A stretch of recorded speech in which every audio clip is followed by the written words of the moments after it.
Ads ng Eat Showtime, sandamukal pero papremyo ng Eat Bulaga, hitik na hitik. Yan ang pag-uusapan natin patungkol sa pananghaliang programa sa bansa ang Eat Showtime at Eat Bulaga. Pero bago yan at bago natin umpisahan ang online viewership ng dalawang pananghaliang programa sa bansa para sa segment na Tawag ng Tanghalan at The Clones, ay humiling ako na pakisubscribe ang aking YouTube channel.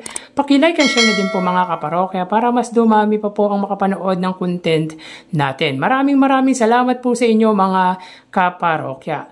Sa mga kaparokya, grabe talaga ang TV ads na lumalabas sa Eat Showtime sapagkat wala pa sa 1/4 ang ads na lumabas sa Eat Bulaga for today's episode. Bakit kanyo mga kaparokya? Dahil halos katumbas lang po ng huling gap ng Eat Showtime ang total ads ng Eat Bulaga kaninang episode. So, bali ang Eat Showtime po mga kaparokya ay may 181 total TV ads with 4 gaps kung saan sa unang gap ay may 58 TV ads, 48 TV ads naman po sa pangalawang gap, 47 TV ads sa pangatlo at 28 TV ads naman po sa huling gap. Samantalang 33 ads naman po ang Eat Bulaga na may 3 gap lamang na tig 11 TV ads. So grabe, almost 200 TV ads for one episode para po sa Eat Showtime. Pero bakit pagdating sa pamimigay ng papremyo ay tila hindi maramdaman ito? Like example, kanina meron lamang silang 70,000 total prizes given at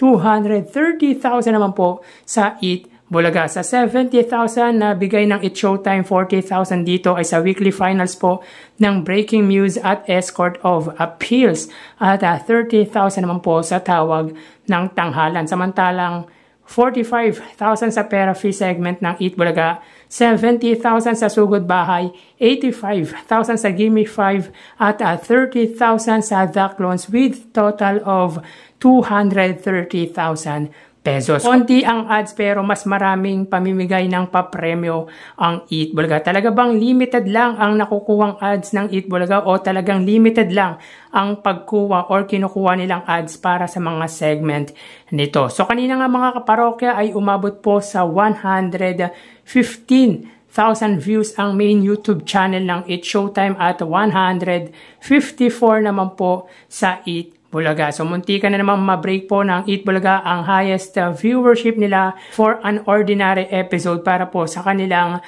main YouTube channel. Pero in fairness po sa Eat Showtime mga kaparokya ay mataas din po ang views na nakuha nito. Nga lang, di pa din ito nalagpasan ang highest viewership na nakuha ng Eat Bulaga kung saan 39,000 views ang inilamang nito para po sa Eat Showtime. So again, ang Eat Bulaga po ay may 154,000 highest viewership kaninang episode at 115,000 naman po sa Eat Showtime. So tara ating alamin ang online viewership ng dalawang bigating noontime shows.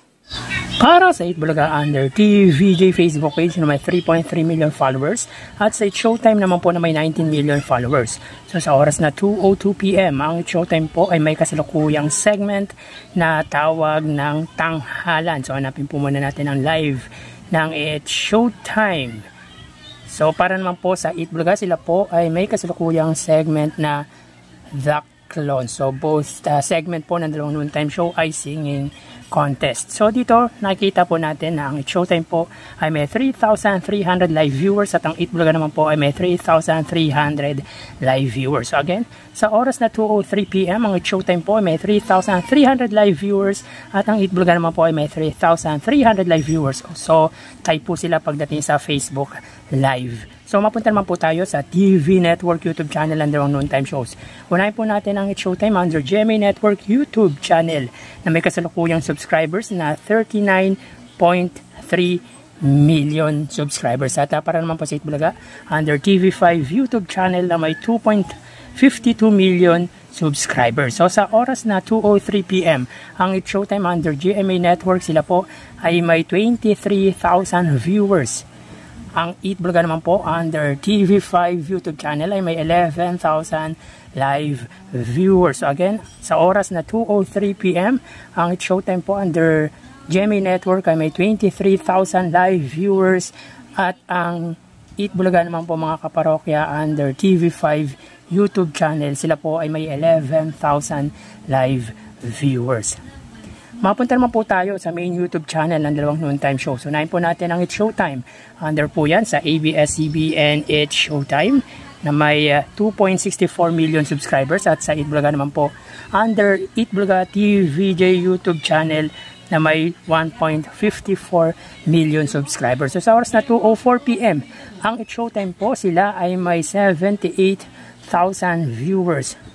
Ang Itbulaga naman po, sila ay may 128,000 live viewers. So again, sa oras na 2:04 PM, ang It's Showtime po, sila ay may 78,000 viewers at ang Itbulaga naman po ay may 128,000 live viewers. So bali, ang segment po ng It's Showtime ay tawag ng tanghalan at ang Itbulaga naman po ay The Clone. So bali, ang total na nakuha ng dalawang noontime shows ay mga kaparokya, bali, ang total na nakuha ng dalawang noontime shows para po sa It's Showtime ay 104,000 at ang Itbulaga naman po ay 142,000 viewers. So again, ang It's Showtime po ay may 104,000 viewers at ang Itbulaga naman po ay 142,000 viewers. So mga kaparokya, angat po ang The Clones again sa tawag ng tanghalan ng 38,000 total viewers. Yan po lumalabas sa kanilang online viewership as of 2:06 PM. So magpapalaw na po ako sa inyo mga parokya dahil maingay po dito. Thank you and God bless.